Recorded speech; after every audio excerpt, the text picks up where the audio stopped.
ನಮಸ್ಕಾರ ಫ್ರೆಂಡ್ಸ್, ನಾನು ಶಿವರಾಜ್ ಪಾಟೀಲ್. ನಿಮಗೆ ಟುಡೇಸ್ ಇನ್ವೆಸ್ಟ್ಮೆಂಟ್ ಡೈಲಿ ಅನಾಲಿಸಿಸ್ ವಿಡಿಯೋಗೆ ಸ್ವಾಗತ. 22 ಜನವರಿ ಅಯೋಧ್ಯದಲ್ಲಿ ರಾಮ ಮಂದಿರದಲ್ಲಿ ರಾಮನ ಪ್ರತಿಷ್ಠಾಪನೆ ಆಗಲಿದೆ. ಈ ಸಂಭ್ರಮವನ್ನ ಆಚರಿಸುವ ಸಲುವಾಗಿ ನಮ್ಮ ಸ್ಟಾಕ್ ಮಾರ್ಕೆಟ್ ರಜದಲ್ಲಿರುತ್ತೆ. ಅದಕ್ಕಾಗಿ 20 ಜನವರಿ ಶನಿವಾರ ದಿನನೇ ಇಂಡಿಯನ್ ಮಾರ್ಕೆಟ್ ಬೆಳಿಗ್ಗೆ 9 ಗಂಟೆಯಿಂದ ಮಧ್ಯಾಹ್ನ 3:30ವರೆಗೂ ಕಾರ್ಯನಿರ್ವಹಿಸಿತು. ನಾನು ನನ್ನ ಹಿಂದಿನ ವಿಡಿಯೋದಲ್ಲಿ ಹೇಳಿದ್ದೆ, DRS ಸೆಷನ್ ಬೆಳಿಗ್ಗೆ 9 ಗಂಟೆಯಿಂದ 10 ಗಂಟೆವರೆಗೆ ಹಾಗೂ 11:30 ಇಂದ 12:00ವರೆಗೆ ಅಂತ. ಆದ್ರೆ ಶನಿವಾರದ ಬೆಳಿಗ್ಗೆ ಬಂದ ಅಪ್ಡೇಟ್ಸ್ ಇಂದ ಮಾರ್ಕೆಟ್ ಬೆಳಿಗ್ಗೆ 9 ಗಂಟೆಯಿಂದ 3:30ವರೆಗೆ ಕಾರ್ಯನಿರ್ವಹಿಸಿತು. DRS ಸೆಷನ್ ಸದ್ಯಕ್ಕೆ ಕ್ಯಾನ್ಸಲ್ ಆಗಿದೆ. ಅದು ಕಮಿಂಗ್ ಡೇಸ್ ಅಲ್ಲಿ ಮತ್ತೊಂದು ಶನಿವಾರ ಬರುತ್ತೆ. ಅದರ ಅಪ್ಡೇಟ್ಸ್ ನಮ್ಗೆ ತಿಳಿದಾಗ ಅದ್ರ ಬಗ್ಗೆ ನಾನು ವಿಡಿಯೋ ತಗೊಂಡ್ ಬರ್ತೀನಿ. ಸೊ ಈಗ ಈ ವಿಡಿಯೋದಲ್ಲಿ ನಾವು 22 ಸೋಮವಾರ ದಿನ ಅಯೋಧ್ಯೆ ರಾಮ ಮಂದಿರದ ಉದ್ಘಾಟನೆ ನಂತರ 23 ಜನವರಿ ಮಂಗಳವಾರ ದಿನ ಫೈನಾನ್ಷಿಯಲ್ ನಿಫ್ಟಿ ಎಕ್ಸ್ಪೈರಿ ಕೂಡ ಇದೆ. ಸೊ ಅವತ್ತಿನ ದಿನ ನಿಫ್ಟಿ, ಬ್ಯಾಂಕ್ ನಿಫ್ಟಿ ಮೂಮೆಂಟಮ್ ಯಾವ ರೀತಿ ಇರ್ಬೋದು ಅಂತ ಈ ವಿಡಿಯೋದಲ್ಲಿ ಡಿಸ್ಕಸ್ ಮಾಡೋಣ. ಇನ್ನು ಶನಿವಾರ 20ನೇ ತಾರೀಕು ಕೋಟಕ್ ಬ್ಯಾಂಕ್ ರಿಸಲ್ಟ್ ಬಂತು. ಸೊ ಕೋಟಕ್ ಬ್ಯಾಂಕ್ ರಿಸಲ್ಟ್ ಬಂದ್ಮೇಲೆ ನಿಯರ್ಲಿ 3% ಮೇಲೆ ಬಂದು ಕ್ಲೋಸಿಂಗ್ ನ ಕಂಡಿದೆ. ಹಾಗೂ ಮಾರ್ಕೆಟ್ ಕ್ಲೋಸಿಂಗ್ ನಂತರ ICICI ಬ್ಯಾಂಕ್ ಕ್ವಾರ್ಟರ್ಲಿ ರಿಸಲ್ಟ್ ಬಂದಿದೆ. ಅದನ್ನ ಕನ್ಸಿಡರ್ ಮಾಡಿ ಕೂಡ ಇಂಡಿಯನ್ ಮಾರ್ಕೆಟ್, ಅದು ಮೇನ್ ಆಗಿ ಬ್ಯಾಂಕಿಂಗ್ ಸ್ಟಾಕ್ಸ್ 23 ಜನವರಿ ಮಂಗಳವಾರ ದಿನ ಮೂಮೆಂಟಮ್ ಕೊಡೋ ಚಾನ್ಸಸ್ ಇರ್ತವೆ. ಸೊ ನಾವು ಜಸ್ಟ್ ರಿಸಲ್ಟ್ ನ ಅನಲೈಸಿಸ್ ಮಾಡಿ ಮಾರ್ಕೆಟ್ ಟ್ರೆಂಡ್ ಅನ್ನ ತಿಳ್ಕೊಳ್ಳೋದಕ್ಕಿಂತ ಲೆವೆಲ್ಸ್ ಗಳನ್ನ ನೋಡಿ ಡಿಸೈಡ್ ಮಾಡ್ಬೇಕಾಗತ್ತೆ. ಯಾವ ಲೆವೆಲ್ಸ್ ಗಳು ಬಂದಾಗ ನಾವು ಸರಿಯಾದ ಲೆವೆಲ್ ಅಲ್ಲಿ ಕಾಲಲ್ಲಿ ಪೊಸಿಷನ್ ತಗೋಬೇಕು, ಯಾವ ಲೆವೆಲ್ಸ್ ಇಂದ ರಿಜೆಕ್ಷನ್ ಬಂದಾಗ ನಾವು ಪುಟ್ ಪೊಸಿಷನ್ಸ್ ಗಳನ್ನ ತಗೊಂಡು ಟ್ರೇಡ್ ಮಾಡ್ಬೇಕು ಅನ್ನೋದು. ಸೊ ಆ ಲೆವೆಲ್ಸ್ ಗಳನ್ನ ಈಗ ಈ ವಿಡಿಯೋದಲ್ಲಿ ಪಾಯಿಂಟ್ ಟು ಪಾಯಿಂಟ್ ಡಿಸ್ಕಸ್ ಮಾಡಕ್ಕೆ ಪ್ರಯತ್ನ ಬೀಳೋಣ. ಅದಕ್ಕಿಂತ ಮುಂಚೆ ನಮ್ಮ ಇಂಪಾರ್ಟೆಂಟ್ ಪ್ಯಾರಾಮೀಟರ್ಸ್ ಗಳು ಯಾವ ಲೆವೆಲ್ ಅಲ್ಲಿ ಇದಾವೆ, ಅವುಗಳ ಮಾರ್ಕೆಟ್ ಸೆಂಟಿಮೆಂಟ್ ಕೂಡ ಹೇಗಿದೆ ಅಂತ ಮುಂಚೆ ನೋಡೋಣ. ಸೊ ಅದಕ್ಕಾಗಿ ನಾನು ಸ್ಕ್ರೀನ್ ಗೆ ಹೋಗ್ತಾ ಇದ್ದೀನಿ. ಇಂಪಾರ್ಟೆಂಟ್ ಪ್ಯಾರಾಮೀಟರ್ಸ್ ಗಳಲ್ಲಿ ನಾವು ಇನ್ಸ್ಟಿಟ್ಯೂಷನಲ್ ಇನ್ವೆಸ್ಟರ್ಸ್ ಡೇಟಾನ ರೆಗ್ಯುಲರ್ ಆಗಿ ನೋಡ್ತೀವಿ. ಸೊ FIs ಕಳೆದ 3-4 ದಿನದಿಂದ HDFC ಬ್ಯಾಂಕ್ ಕ್ವಾರ್ಟರ್ಲಿ ರಿಸಲ್ಟ್ ಬಂದಾಗಿಂದ ನೋಡಿದ್ರೆ ಆಲ್ಮೋಸ್ಟ್ 25,000 crores ವರೆಗೆ ಕ್ಯಾಶ್ ಅಲ್ಲಿ ಸೆಲ್ ಮಾಡಿದ್ದಾರೆ. ಶನಿವಾರ ದಿನಾನು ಇಲ್ಲಿ ಸೆಲ್ಲಿಂಗ್ ಬಂದಿತ್ತು. ಆದ್ರೆ FIs ಆಕ್ಟಿವಿಟಿ ಶನಿವಾರ ಕಡಿಮೆ ಇರೋ ಕಾರಣ ಸೊ ಇಲ್ಲಿ ಓನ್ಲಿ 500 crores ಅಷ್ಟು ಕ್ಯಾಶ್ ಅಲ್ಲಿ ಸೆಲ್ ಬಂದಿದೆ. ಹಾಗೂ DIs ಕೂಡ ಇಂಡಿಯನ್ ಮಾರ್ಕೆಟ್ ಅಲ್ಲಿ ಸೆಲ್ಲಿಂಗ್ ನ ಮಾಡಿದ್ದಾರೆ. ಸೊ ಸದ್ಯಕ್ಕೆ FIs ಇಂಡಿಯನ್ ಮಾರ್ಕೆಟ್ ಅಲ್ಲಿ ನೆಗೆಟಿವ್ ಆಗಿ ಹೋಗ್ತಾ ಇರೋದು ಇಲ್ಲಿ ಕಂಡು ಬರ್ತಾ ಇದೆ. ಇಲ್ಲಿಂದ ನಾವು ಇಂಡಿಯಾ ವಿಕ್ಸ್ ಗೆ ಬಂದ್ರೆ, ಇಂಡಿಯಾ ವಾಲಟಿಲಿಟಿ ಇಂಡೆಕ್ಸ್ ಶುಕ್ರವಾರದ ದಿನ ಹೈ ಲೆವೆಲ್ ಅಲ್ಲಿ 14 ಮೇಲೆ ಬಂದು ಕ್ಲೋಸ್ ಆಗಿತ್ತು. ಆದ್ರೆ ಶನಿವಾರ ದಿನ ವಾಲಟಿಲಿಟಿ ಕಡಿಮೆ ಇರೋ ಕಾರಣ ಹೈಯರ್ ಲೆವೆಲ್ 15.6 ಹತ್ರದಿಂದ ಕಡಿಮೆ ಆಗ್ತಾ 13.80 ಹತ್ರ ಬಂದಿದೆ. ಸೊ ಇಲ್ಲಿ ವಾಲಟಿಲಿಟಿ ಕಡಿಮೆ ಆಗ್ತಾ ಇದೆ. ಮಂಗಳವಾರ ದಿನ ಓಪನಿಂಗ್ ನಂತರ ವಾಲಟಿಲಿಟಿ ಯಾವ ರೀತಿ ಇರುತ್ತೆ ಅಂತ ಕೂಡ ನಾವು ನೋಡ್ಲೇಬೇಕಾಗುತ್ತೆ. ಅಲ್ಲಿಂದ ನಾವು ಬಾಂಡ್ ಯೀಲ್ಡ್ ನ ಚೆಕ್ ಮಾಡಿದ್ರೆ US 10-year ಬಾಂಡ್ ಯೀಲ್ಡ್ ಈಗ 4.12 ಹತ್ರ ಇದೆ. ಶುಕ್ರವಾರ ದಿನ US ಮಾರ್ಕೆಟ್ ಅವರ್ಸ್ ಅಲ್ಲಿ 4.2 ವರೆಗೆ ಹೋಗಿದ್ದು, ಅಲ್ಲಿಂದ ಕಡಿಮೆ ಆಗ್ತಾ 4.12ಗೆ ಬಂದಿದೆ. ಇದು ಸ್ವಲ್ಪ ಪಾಸಿಟಿವ್ ಆಗಿ ಕಾಣಿಸ್ತಾ ಇದೆ.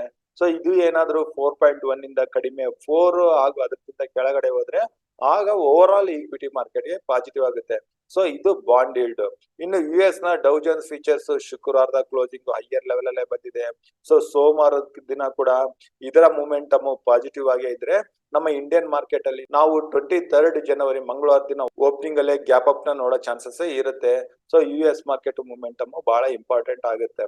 ಇನ್ನು ಅಲ್ಲಿಂದ US ಡಾಲರ್ ಇಂಡೆಕ್ಸ್ ನ ಚೆಕ್ ಮಾಡಿದ್ರೆ US ನ ಡಾಲರ್ ಇಂಡೆಕ್ಸ್ ಹೈಯರ್ ಲೆವೆಲ್ ಇಂದ ಅದು 103.2 ಎಲ್ಲ ಹೋಗಿದ್ದು, ಅಲ್ಲಿಂದ ಈಗ ಕಡಿಮೆ ಆಗಿ 103ಗಿಂತ ಕೆಳಗಡೆ 102.93 ಹತ್ರ ಬಂದಿದೆ. ಇಲ್ಲಿಂದ ಕೂಡ ನ್ಯೂಟ್ರಲ್ ಟು ಪಾಸಿಟಿವ್ ಸೆಂಟಿಮೆಂಟ್ ಇಲ್ಲಿ ಕಾಣಿಸ್ತಾ ಇದಾವೆ. ಇದಲ್ಲದೆ rupee value against US dollar ಇದು 83 ಹತ್ರ ಬಂದಿದೆ. ಸೊ ಈ ಎಲ್ಲಾ ಪ್ಯಾರಾಮೀಟರ್ಸ್ ಗಳನ್ನ ನೋಡ್ತಾ ಇದ್ರೆ ಮಿಕ್ಸ್ಡ್ ಒಪಿನಿಯನ್ ಸದ್ಯಕ್ಕೆ ಬರ್ತಾ ಇದೆ. ಇನ್ನು ನಾವು ಈ ಇಂಪಾರ್ಟೆಂಟ್ ಪ್ಯಾರಾಮೀಟರ್ಸ್ ಗಳಿಂದ ಆಪ್ಷನ್ ಚೈನ್ ಡೇಟಾನ್ ಕೂಡ ಒಂದು ಬಾರಿ ಚೆಕ್ ಮಾಡೋಣ. ಆಪ್ಷನ್ ಚೈನ್ ಡೇಟಾದಲ್ಲಿ ನಾವು ನಿಫ್ಟಿ ಮಂತ್ಲಿ ಎಕ್ಸ್ಪೈರಿ, ಅದು 25 ಜನವರಿ ಗುರುವಾರದ ಮಂತ್ಲಿ ಆಪ್ಷನ್ ಚೈನ್ ಡೇಟಾದಲ್ಲಿ ಇದ್ದೀವಿ. ಇದರ ಟೋಟಲ್ ಓಪನ್ ಇಂಟ್ರೆಸ್ಟ್ ಪುಟ್ ಸೈಡ್ ಅಲ್ಲಿ 18 lakhs ಇದೆ, ಕಾಲ್ ಸೈಡ್ ಅಲ್ಲಿ 25 lakhs. ಸೊ ಇಲ್ಲಿ ಕಾಲ್ ಡೇಟರ್ಸ್ ಹೆಚ್ಚಾಗಿದ್ದಾರೆ. ಮಾರ್ಕೆಟ್ ಬಿಯರಿಶ್ ಆಗಿ ಇಲ್ಲಿ ಕಾಣಿಸ್ತಾ ಇದೆ. ಇನ್ನು ಕಾಲ್ ಸೈಡ್ ಅಲ್ಲಿ ಹೈಯೆಸ್ಟ್ ಓಪನ್ ಇಂಟ್ರೆಸ್ಟ್ ಎಲ್ಲಿ ಹೆಚ್ಚಿನದಾಗಿ ಕಾಲ್ ಡೇಟರ್ಸ್ ಬಿಲ್ಟ್ ಆಗಿದ್ದಾರೆ ಅಂತ ನೋಡಿದ್ರೆ ಇಲ್ಲಿ 1,09,000 21,600 ಹತ್ರ ಇದ್ದಾರೆ. ಸೊ ಅಲ್ಲಿಂದ ಮೇಲೆ 1,56,000 21,700 ಹತ್ರ ಬಿಲ್ಟ್ ಆಗಿದ್ದಾರೆ. ಇನ್ನು ಹೈಯೆಸ್ಟ್ ಓಪನ್ ಇಂಟ್ರೆಸ್ಟ್ ಶನಿವಾರ ಬಿಲ್ಟ್ ಆಗಿರೋದು 41,000 21,700 ಸ್ಟ್ರೈಕ್ ಪ್ರೈಸ್ ಹತ್ರ.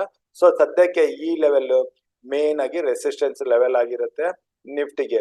ಇನ್ನು 21,700 ಮೇಲೆ ನಿಫ್ಟಿ ಸಸ್ಟೈನ್ ಆದ್ರೆ ಅಲ್ಲಿಂದ ಬರೋ ಶಾರ್ಟ್ ಕವರಿಂಗ್ ಅಲ್ಲಿ ಟುವರ್ಡ್ಸ್ 22,000 ಲೆವೆಲ್ ಗುರುವಾರದವರೆಗೆ ಬರ್ಬೋದು. ಸೊ ಇದು ಕಾಲ್ ಸೈಡ್ ಆಯ್ತು. ಇನ್ನು ಪುಟ್ ಸೈಡ್ ಅಲ್ಲಿ ನೋಡಿದ್ರೆ highest open interest 1,31,000 21,500 strike price ಹತ್ರ ಬರ್ತಾ ಇದೆ. ಸೊ ಹಾಗೂ ಇಲ್ಲಿ ನಾವು ನೋಡಿದ್ರೆ ಪುಟ್ ಸೈಡ್ ಅಲ್ಲಿ 1,31,000 21,500 ಸ್ಟ್ರೈಕ್ ಪ್ರೈಸ್ ಹತ್ರ ಇದೆ. ಸೊ 21,500 ಇಂದ ಕೆಳಗಡೆ ಡೈರೆಕ್ಟ್ ಆಗಿ 21,000 ಹತ್ರ ಹೈಯೆಸ್ಟ್ ಓಪನ್ ಇಂಟ್ರೆಸ್ಟ್ ಬಿಲ್ಟ್ ಆಗಿದಾವೆ. ಸೊ ಹಾಗೂ ನಾವು ಇಲ್ಲಿ ಚೇಂಜ್ ಇನ್ ಓಪನ್ ಇಂಟ್ರೆಸ್ಟ್ ಅಲ್ಲಿ ನೋಡಿದ್ರೆ ಚೇಂಜ್ ಇನ್ ಓಪನ್ ಇಂಟ್ರೆಸ್ಟ್ ಅಲ್ಲಿ ಅರ್ಧ ಮನಿ ಅದು 21,600 ಹತ್ರ ಆಗ್ಲಿ 21,700 ಹತ್ರ ಹಾಗೂ ಕೆಳಗಡೆ 21,500 ಅದ್ರ ಕೆಳಗಡೆ ಕೂಡ ಚೇಂಜ್ ಇನ್ ಓಪನ್ ಇಂಟ್ರೆಸ್ಟ್ ಅಲ್ಲಿ ಓಪನ್ ಇಂಟ್ರೆಸ್ಟ್ ಕಡಿಮೆ ಆಗ್ತಿದಾವೆ. ಸೊ ಇದನ್ನ ನೋಡ್ತಾ ಇದ್ರೆ ಪುಟ್ ರೈಟರ್ಸ್ ತಮ್ಮ ಪೊಸಿಷನ್ಸ್ ಗಳಿಂದ ಹೊರಗಡೆ ಬರ್ತಿರೋದು ಇಲ್ಲಿ ಕಾಣಿಸ್ತಾ ಇದೆ. ಸೊ ಇದನ್ನ ನೋಡ್ತಾ ಇದ್ರೆ ನಾವು ಮಾರ್ಕೆಟ್ ಅಲ್ಲಿ ಕಾಲ್ ಸೈಡ್ ಅಲ್ಲಿ ಇದ್ರೆ ಸ್ವಲ್ಪ ಕಾಶಿಯಸ್ ಆಗಿರ್ಬೇಕು ಅಂತ ಅನಿಸ್ತಾ ಇದೆ. ಸೊ ಇದು ನಿಫ್ಟಿ ಆಯ್ತು. ಈಗ ಬ್ಯಾಂಕ್ ನಿಫ್ಟಿದ ಆಪ್ಷನ್ ಚೈನ್ ಕೂಡ ಚೆಕ್ ಮಾಡೋಣ. ಬ್ಯಾಂಕ್ ನಿಫ್ಟಿ ಎಕ್ಸ್ಪೈರಿ ಕೂಡ ಗುರುವಾರ ದಿನನೇ 25th ಜನವರಿ ಇರುತ್ತೆ. ಮಂತ್ಲಿ ಎಕ್ಸ್ಪೈರಿ ಆಗಿರೋ ಕಾರಣ ಬ್ಯಾಂಕ್ ನಿಫ್ಟಿ ಪುಟ್ ಸೈಡ್ ಅಲ್ಲಿ ಟೋಟಲ್ ಓಪನ್ ಇಂಟ್ರೆಸ್ಟ್ 24,89,000 ಇದೆ. ಇನ್ನು ಕಾಲ್ ಸೈಡ್ ಅಲ್ಲಿ 36 lakhs ಇದೆ. ಸೊ ಬ್ಯಾಂಕ್ ನಿಫ್ಟಿನಲ್ಲಿ ಕೂಡ ಕಾಲ್ ರೇಟರ್ಸ್ ಹೆಚ್ಚಾಗಿದ್ದಾರೆ ಪುಟ್ ರೇಟರ್ಸ್ ಗಿಂತ. ಬ್ಯಾಂಕ್ ನಿಫ್ಟಿ ಕೂಡ ಇನ್ನು ಬಿಯರಿಶ್ ಆಗಿ ಕಾಣಿಸ್ತಾ ಇದೆ. ಬ್ಯಾಂಕ್ ನಿಫ್ಟಿನಲ್ಲಿ ಈಗ ಹೈಯೆಸ್ಟ್ ಓಪನ್ ಇಂಟ್ರೆಸ್ಟ್ ಅಂತ ನಾವು ನೋಡಿದ್ರೆ 1,31,000 46,000 ಸ್ಟ್ರೈಕ್ ಪ್ರೈಸ್ ಹತ್ರ ಇದೆ.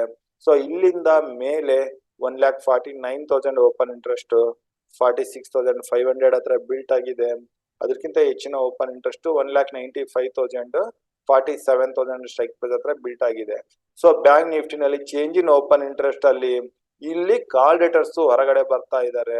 ಇನ್ನು ಪುಟ್ ಸೈಡ್ ಅಲ್ಲಿ ನೋಡಿದ್ರೆ ಪುಟ್ ಸೈಡ್ ಅಲ್ಲಿ 1,47,000 ಓಪನ್ ಇಂಟ್ರೆಸ್ಟ್ 46,000 ಸ್ಟ್ರೈಕ್ ಪ್ರೈಸ್ ಹತ್ರ ಇದೆ. ಇನ್ನು ಹೆಚ್ಚಿನ ಓಪನ್ ಇಂಟ್ರೆಸ್ಟ್ ಅಂತ ಕೆಳಗಡೆ ಕಾಣಿಸ್ತಾ ಇಲ್ಲ.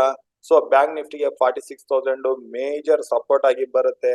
ಹಾಗೂ ಚೇಂಜ್ ಇನ್ ಓಪನ್ ಇಂಟ್ರೆಸ್ಟ್ ಅಲ್ಲಿ ಪುಟ್ ರೈಟರ್ಸ್ ಹೊರಗಡೆ ಬರ್ತಾ ಇದ್ದಾರೆ 46,300 ಹತ್ರ. ಹಾಗೂ ಇನ್ನು ಕೆಳಗಡೆ ಇಲ್ಲಿ 45,700 ಹತ್ರ ಪುಟ್ ರೈಟರ್ಸ್ ಇಲ್ಲಿ ಹೊರಗಡೆ ಬರ್ತಾ ಇದ್ದಾರೆ. ಸೊ ಬ್ಯಾಂಕ್ ನಿಫ್ಟಿಗೆ 46,000 ಮೇನ್ ಸಪೋರ್ಟ್ ಆಗಿರುತ್ತೆ. ಸೊ ಯಾವುದೇ ಕ್ಷಣ ಬ್ಯಾಂಕ್ ನಿಫ್ಟಿ 46,000 ಕೆಳಗಡೆ ಟ್ರೇಡ್ ಆಗಕ್ಕೆ ಶುರು ಆದ್ರೆ ಸೊ ಬ್ಯಾಂಕ್ ನಿಫ್ಟಿನಲ್ಲಿ ಕೂಡ ವೀಕ್ನೆಸ್ ಬರುತ್ತೆ. ಇಲ್ದಿದ್ರೆ ಬ್ಯಾಂಕ್ ನಿಫ್ಟಿ ಮಂಗಳವಾರ ದಿನ 46,000 ಸಪೋರ್ಟ್ ತಗೊಂಡು 46,500 ಅದ್ರ ಮೇಲೆ ಕೂಡ ಹೋಗೋ ಚಾನ್ಸಸ್ ಇರುತ್ತೆ. ಸೊ ನಾವು ಬ್ಯಾಂಕ್ ನಿಫ್ಟಿನಲ್ಲಿ 46,000 ಸೈಕಲಾಜಿಕಲ್ ಲೆವೆಲ್ ನ ಮಾರ್ಕ್ ಮಾಡ್ಕೊಂಡು ಇಟ್ಕೋಬೇಕಾಗುತ್ತೆ. ಸೊ ಇದು ಆಪ್ಷನ್ ಚೈನ್ ಆಯ್ತು. ಈಗ ನಾವು ಟ್ರೇಡಿಂಗ್ ಗೆ ಹೋಗೋಣ. ಮೊದಲನೇದಾಗಿ ನಿಫ್ಟಿ ಕ್ಲೋಸಿಂಗ್ 21,586 ಹತ್ರ ಇದೆ.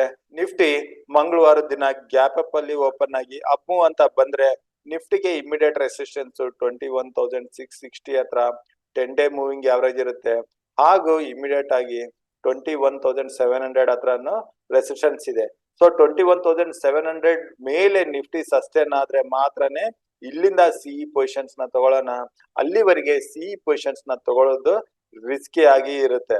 ಸೊ ನಿಫ್ಟಿ ಸ್ವಲ್ಪ ಬಿಯರಿಶ್ ಆಗಿರೋ ಕಾರಣ 21,660 ಅಥವಾ 700 ಈ ಲೆವೆಲ್ ಅಲ್ಲಿ ನಾವು ಪುಟ್ ಪೊಸಿಷನ್ಸ್ ನ ತಗೋಬಹುದು. ಹಾಗೂ ಮೇಲೆ 21,720 ಅಥವಾ 725 ಲೆವೆಲ್ ಅಲ್ಲಿ ಸ್ಟಾಪ್ ಲಾಸ್ ನ ಇಟ್ಕೋಬಹುದಾಗುತ್ತೆ.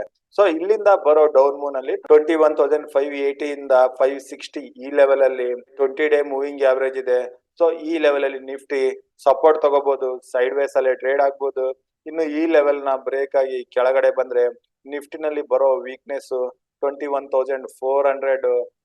ಇನ್ನು 21,400 ಕೆಳಗಡೆ ಏನಾದ್ರು ನಿಫ್ಟಿಯ ಕ್ಲೋಸಿಂಗ್ ಬಂತು ಅಂತಂದ್ರೆ ಈ ವೀಕ್ಲಿ ಎಕ್ಸ್ಪೈರಿ ವರೆಗೆ 21,150 ಇಂದ 21,000 ಲೆವೆಲ್ ವರೆಗೂ ಬರೋ ಚಾನ್ಸಸ್ ಇರುತ್ತೆ. ಸೊ ನಾವು ಮಂಗಳವಾರ ದಿನ ಆದಷ್ಟು ಕಾಲಲ್ಲಿ ಪೊಸಿಷನ್ ತಗೊಳ್ಳೋದನ್ನ ಅವಾಯ್ಡ್ ಮಾಡೋಣ. ಕಾಲಲ್ಲಿ ಪೊಸಿಷನ್ ತಗೊಂಡ್ರೆ ಕೂಡ ಕಡಿಮೆ ಕ್ವಾಂಟಿಟಿನಲ್ಲಿ ತಗೊಂಡು ಸ್ಟಾಪ್ ಲಾಸ್ ನ ಇಟ್ಕೊಂಡು ಟ್ರೇಡ್ ಮಾಡೋಣ. ಸೊ ಇದು ನಿಫ್ಟಿ ಟ್ರೇಡಿಂಗ್ ಲೆವೆಲ್ಸ್ ಆದ್ವು. ಈಗ ಬ್ಯಾಂಕ್ ನಿಫ್ಟಿ ಬರೋಣ. ಕೋಟಕ್ ಬ್ಯಾಂಕ್ ರಿಸಲ್ಟ್ ಕಾರಣ ಬ್ಯಾಂಕ್ ನಿಫ್ಟಿ ಕ್ಲೋಸಿಂಗ್ ಸ್ವಲ್ಪ ಬೆಟರ್ ಅಂತ ಕಾಣಿಸ್ತಾ ಇದೆ. ಸೊ 46,058 ಹತ್ರ ಬ್ಯಾಂಕ್ ನಿಫ್ಟಿ ಕ್ಲೋಸಿಂಗ್ ಬಂದಿದೆ. ಇಲ್ಲಿ ನಾವು ಬ್ಯಾಂಕ್ ನಿಫ್ಟಿನಲ್ಲಿ ಒಂದು ಲೆವೆಲ್ ನ ಮಾರ್ಕ್ ಮಾಡ್ಕೋಬಹುದು, ಅದು 46,250 ಲೆವೆಲ್. ಸೊ ಬ್ಯಾಂಕ್ ನಿಫ್ಟಿ ಈ ಲೆವೆಲ್ ಅಲ್ಲಿ ಓಪನ್ ಆದ್ರೆ ಬ್ಯಾಂಕ್ ನಿಫ್ಟಿನಲ್ಲಿ ಸ್ವಲ್ಪ ಮೂಮೆಂಟಮ್ ಬರ್ಬೋದು. ಅದರಲ್ಲಿ ಬ್ಯಾಂಕ್ ನಿಫ್ಟಿ 46,500 ಇಂದ 600 ಲೆವೆಲ್ ವರೆಗೆ ಬರುತ್ತೆ. 250 ಮೇಲೆ ನಾವು ಕಾಲಲ್ಲಿ ಪೊಸಿಷನ್ ತಗೊಂಡ್ರೆ 500 600 ಲೆವೆಲ್ ಅಲ್ಲಿ ನಮ್ಮ 50% ಆಫ್ ಟ್ರೇಡ್ ಅಲ್ಲಿ ಪ್ರಾಫಿಟ್ ನ ಬುಕ್ ಮಾಡ್ಕೋಬಹುದು. ಹಾಗೂ ಮೂಮೆಂಟಮ್ ಕಂಟಿನ್ಯೂ ಆದ್ರೆ 47,000 ಲೆವೆಲ್ ವರೆಗೂ ಬ್ಯಾಂಕ್ ನಿಫ್ಟಿ ಬರೋ ಚಾನ್ಸಸ್ ಇರುತ್ತೆ. ಈ ಲೆವೆಲ್ಗಳು ಬರ್ತಿದಂಗೆ ಇಲ್ಲಿ ಬ್ಯಾಂಕ್ ನಿಫ್ಟಿನಲ್ಲಿ ನಾವು ಪ್ರಾಫಿಟ್ ನ ಬುಕ್ ಮಾಡ್ಕೋಬಹುದು. ಇನ್ನು ನಾವು ಬ್ಯಾಂಕ್ ನಿಫ್ಟಿನಲ್ಲಿ ಪುಟ್ ಪೊಸಿಷನ್ ತಗೋಬೇಕು ಅಂತಂದ್ರೆ ಬ್ಯಾಂಕ್ ನಿಫ್ಟಿ 46,000 ಸೈಕಲಾಜಿಕಲ್ ಲೆವೆಲ್ ಕೆಳಗಡೆ ಬಂದು ಟ್ರೇಡ್ ಆಗೋಕೆ ಶುರು ಆದ್ರೆ ಮಾತ್ರನೇ ನಾವು ಬ್ಯಾಂಕ್ ನಿಫ್ಟಿನಲ್ಲಿ ಕೂಡ ಪುಟ್ ಅಲ್ಲಿ ಪೊಸಿಷನ್ ತಗೊಳಕ್ಕೆ ಯೋಚನೆ ಮಾಡ್ಬೋದು. ಇಲ್ಲಿಂದ ಬರೋ ಡೌನ್ ಮೂವ್ಗೆ ಮೊದಲನೇ ಸಪೋರ್ಟ್ 45,600 ಹತ್ರ ಇರುತ್ತೆ. ಇದನ್ನು ಬ್ರೇಕ್ ಆದ್ರೆ ಟುವರ್ಡ್ಸ್ 45,000 ವರೆಗೂ ಬ್ಯಾಂಕ್ ನಿಫ್ಟಿ ಬರೋ ಚಾನ್ಸಸ್ ಇರುತ್ತೆ. ಸೊ ಮಂಗಳವಾರ ದಿನ ಬ್ಯಾಂಕ್ ನಿಫ್ಟಿ ಓಪನಿಂಗ್ ಹಾಗೂ ಸ್ಟಾರ್ಟಿಂಗ್ ಆಫ್ ದ ಮೂವ್ಮೆಂಟ್ 46,250 ಮೇಲೆ ಇದ್ರೆ ಸಿ ಪೊಸಿಷನ್ಸ್ ನ ಟ್ರೈ ಮಾಡಬಹುದು. ಇನ್ನು 46,000 ಕೆಳಗಡೆ ಬಂದ್ರೆ ಪುಟ್ ಪೊಸಿಷನ್ಸ್ ನ ತಗೊಂಡು ಟ್ರೇಡ್ ಮಾಡಬಹುದು. ಸೊ ನಾನು ಕೊಟ್ಟಿರೋ ಈ ಮಾಹಿತಿನಲ್ಲಿ ನಿಮ್ಗೆ ಏನಾದ್ರು ಡೌಟ್ಸ್ ಇದ್ರೆ ನೀವು ನನಗೆ ಡೈರೆಕ್ಟ್ ಆಗಿ ಕಾಂಟ್ಯಾಕ್ಟ್ ಮಾಡಿ. ನನ್ನ ನಂಬರ್ 9845852716. ಹಾಗೂ ಮಾರ್ಕೆಟ್ ಅವರ್ಸ್ ಅಲ್ಲಿ ಲೆವೆಲ್ಸ್ ಗಳ ಬಗ್ಗೆ ಅಪ್ಡೇಟ್ ಗೋಸ್ಕರ ನೀವು ನಮ್ಮ ಟುಡೇಸ್ ಇನ್ವೆಸ್ಟ್ಮೆಂಟ್ ಟೆಲಿಗ್ರಾಮ್ ಗ್ರೂಪ್ ಅಲ್ಲಿ ಜಾಯ್ನ್ ಆಗಿ. ಅದ್ರ ಲಿಂಕ್ ಈ ವಿಡಿಯೋ ಡಿಸ್ಕ್ರಿಪ್ಷನ್ ಅಲ್ಲಿ ಕೊಟ್ಟಿರ್ತೀನಿ. ಅಥವಾ ನೀವು ಟೆಲಿಗ್ರಾಮ್ ಅಲ್ಲಿ ಹೋಗಿ ಟುಡೇಸ್ ಇನ್ವೆಸ್ಟ್ಮೆಂಟ್ ಅಂತ ಸರ್ಚ್ ಮಾಡಿ ಕೂಡ ನಮ್ಮ ಟೆಲಿಗ್ರಾಮ್ ಗ್ರೂಪ್ ಅಲ್ಲಿ ಜಾಯ್ನ್ ಆಗ್ಬೋದು. ಸೊ ನಾನು ಕೊಟ್ಟಿರೋ ಮಾಹಿತಿ ನಿಮ್ಗೆ ಇಷ್ಟ ಆದಲ್ಲಿ ಲೈಕ್ ಮಾಡಿ, ಶೇರ್ ಮಾಡಿ, ಹಾಗೂ ನಿಮ್ಮ ಅನಿಸಿಕೆಯನ್ನ ಕಮೆಂಟ್ ಬಾಕ್ಸ್ ಮೂಲಕ ತಿಳಿಸಿ. ಚಾನಲ್ ನ ಸಬ್ಸ್ಕ್ರೈಬ್ ಮಾಡಿಲ್ಲ ಅಂದ್ರೆ ತಕ್ಷಣ ಸಬ್ಸ್ಕ್ರೈಬ್ ಮಾಡಿ. ಅದಲ್ದೇನೆ ನೀವು ನಮ್ಮ ಸಬ್ ಬ್ರೋಕರ್ ಅಂಡರ್ ಅಲ್ಲಿ IIFL, Angel One ಅಥವಾ ಅಪ್ಸ್ಟಾಕ್ಸ್ ಅಲ್ಲಿ ಡಿಮ್ಯಾಟ್ ಅಕೌಂಟ್ ನ ಓಪನ್ ಮಾಡಬಹುದು. ಅವುಗಳ ಲಿಂಕ್ ನಾನು ವಿಡಿಯೋ ಡಿಸ್ಕ್ರಿಪ್ಷನ್ ಅಲ್ಲಿ ಕೊಟ್ಟಿರ್ತೀನಿ. ಅಲ್ಲಿಂದ ನೀವು ನಮ್ಮ ಸಬ್ ಬ್ರೋಕರ್ ಅಂಡರ್ ಅಲ್ಲಿ ಡಿಮ್ಯಾಟ್ ಅಕೌಂಟ್ ನ ಓಪನ್ ಮಾಡಬಹುದು. ಸೊ ಇಷ್ಟು ಹೇಳ್ತಾ ವಿಡಿಯೋ ಇಲ್ಲಿಗೆ ಮುಗಿಸ್ತಾ ಇದ್ದೀನಿ. ನನ್ನ ಮುಂಬರುವ ವಿಡಿಯೋ ಬರೋವರೆಗೂ ನಿಮ್ಗೆ ನನ್ನ ಕಡೆಯಿಂದ ಧನ್ಯವಾದಗಳು. ಜೈ ಹಿಂದ್, ಜೈ ಕರ್ನಾಟಕ ಮಾತು.